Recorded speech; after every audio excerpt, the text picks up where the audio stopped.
Rasulullah telah memberikan kepada kita barometer kebenaran. Apa itu? Barometer kebenaran adalah pada 3 generasi. Khairun qurun qarni, thumma alladhina yalunahum, thumma alladhina yalunahum. Ini kan barometer kebenaran yang Rasulullah SAW sampaikan kepada kita. Sebaik-baik generasi adalah generasi siapa? Generasi sahabat. Kemudian setelahnya, dan kemudian setelahnya. Tabi'in dan para tabi'ut tabi'in. Apakah ucapan mereka itu ternukilkan kepada kita? Naam, ternukilkan. Cuman masalahnya, yang menjadi rujukan kita Quran. Gimana kita tahu ucapannya tabi'in fulan dan fulan? Yang jadi rujukannya kita adalah ulama-ulama di zaman sekarang, ahli politik jadi ulama.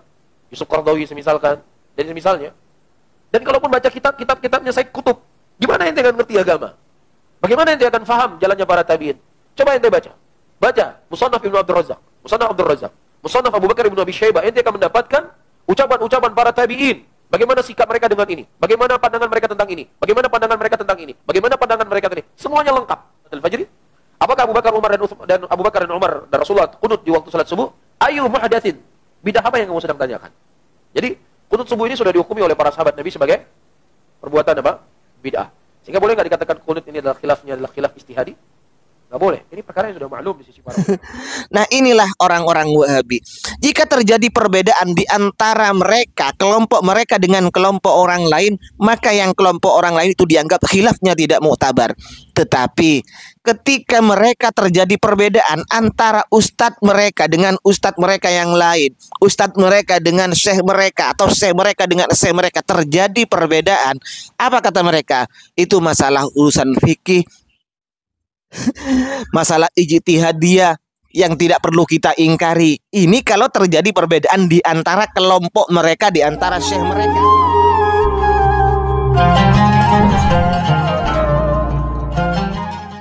Assalamualaikum warahmatullahi wabarakatuh. Alhamdulillahi rabbil alamin. Wassalatu wassalamu ala sayyidina Muhammadin asyrafil mursalin wa ala alihi wa sahbihi ajmain, amma ba'du.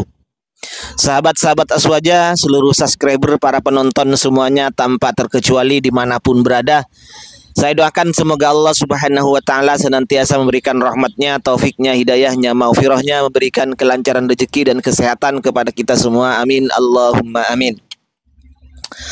Pak Haris Abu Naufal menerangkan syarah Baiquniyah, matan Baiquniyah tentang mustalah hadis yang bacaan kitabnya kocar-kacir begitu. Saya sudah mengomentarinya tentang baca kitabnya itu. Nah, di sela-sela pembahasan tentang mustalah hadis itu, dia menyinggung tentang masalah hadis kunut subuh.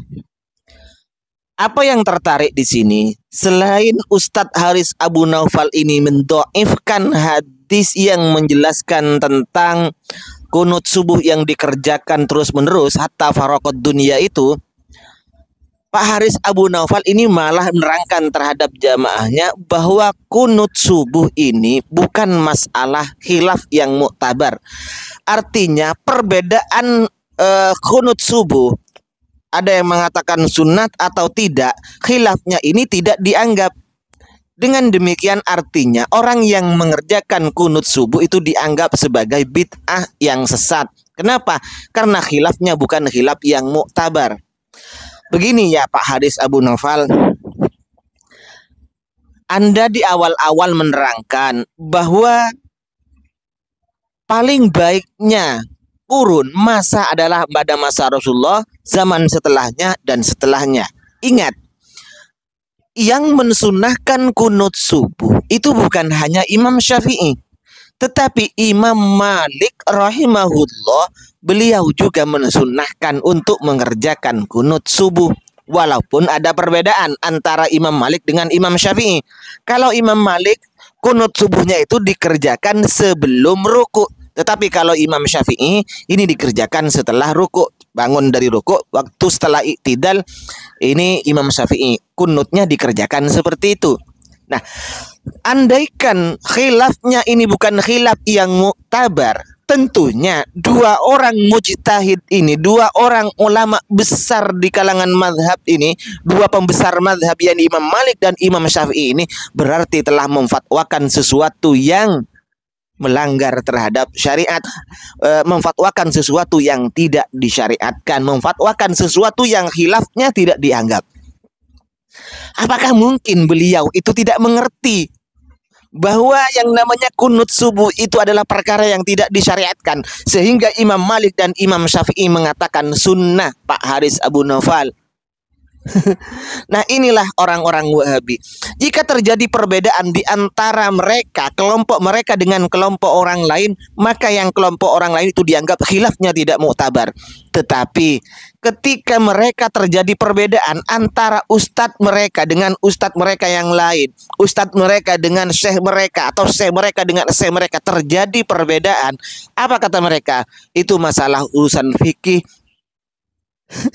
masalah ijtihadiyah yang tidak perlu kita ingkari. Ini kalau terjadi perbedaan di antara kelompok mereka, di antara syekh mereka. Tetapi begitu terjadi perbedaan dengan kelompok lain, mereka langsung katakan itu khilaf tidak muktabar, itu bid'ah.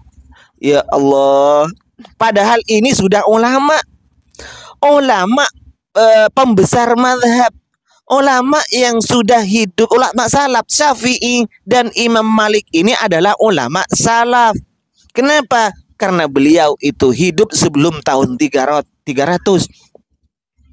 Bukan seperti ustadz Wahabi yang hidupnya sekarang itu malah berani mendoifkan, malah berani mengatakan Imam Syafi'i seperti itu.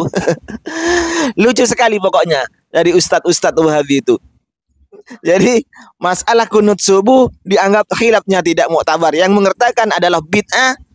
Kalau sudah bid'ah berarti dolalah. Kalau sudah dolalah berarti adalah sesat. Tetapi anehnya mereka itu sering mengutip pernyataan Imam Syafi'i, pernyataan Imam Malik. Bahkan yang sering mereka kutip adalah pernyataan Imam Malik, man ibtada'a fil islami bid'atan yaraha hasanatan, man ibtada'a, barang siapa yang berbuat bid'ah di dalam Islam, yaraha hasanatan, dan bid'ah itu dianggap sebagai baik, faqad za'ama anna Muhammadan sallallahu alaihi wasallam khana risalata, berarti orang itu menganggap bahwa Nabi Muhammad telah mengkhianati kerisalahannya, keutusannya.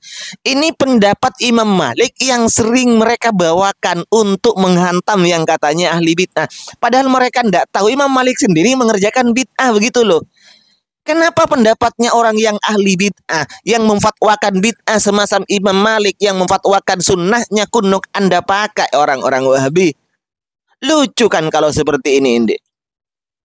Fatwanya Anda pakai untuk menghantam orang lain. Ini katanya Imam Malik, pendapatnya Imam Malik, Imam Darul Hijrah, ulama salaf. Tetapi ketika Imam Malik itu mengerjakan bid'ah, memfatwakan bid'ah, ente ditolak gimana ente itu? Dan katakan ini khilafnya tidak muktabar. Berarti Imam Malik itu memfatwakan sesuatu yang tidak masyru', sesuatu yang menyalahi terhadap Rasulullah Shallallahu Alaihi Wasallam. Berarti pelaku bid'ah kalau demikian Imam Malik ini bukan hanya pelaku bid'ah, bahkan marketing bid'ah. Kenapa? Karena orang yang mengerjakan bid'ah dengan yang memfatwakannya ini berbeda loh. Lebih parah orang yang memfatwakannya, Pak Wahabi, Bu Wahabi, ya Pak Haris Abu Naufal. Baik teman-teman, mungkin ini yang bisa saya jelaskan untuk Pak Haris Abu Naufal. Jadi kira-kira dong kalau mau bicara kira-kira gitu ya.